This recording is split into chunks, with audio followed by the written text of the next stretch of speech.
শান্তির ঠিকানা। রাফি সবকিছু থাকার পরও যেন কিছু একটা হারিয়ে ফেলেছিল। বন্ধুরা বলতো, তোর তো সব আছে, তবু এত চুপচাপ কেন?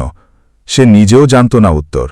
সারাদিন মন খারাপ, রাতে ঘুম আসে না, কোনো কাজেই মন বসে না, মেজাজ খিটখিটে, মন সবসময় ভারী লাগে। দিনগুলো চলছিল একই রকমভাবে। একদিন সন্ধ্যাবেলা রাফি জানালার পাশে দাঁড়ানো। দূর থেকে ভেসে এলো মসজিদের আজান। মনের ভেতর যেন কেঁপে উঠল কিছু। হঠাৎ মনে পড়ল সে কতদিন নামাজ পড়েনি।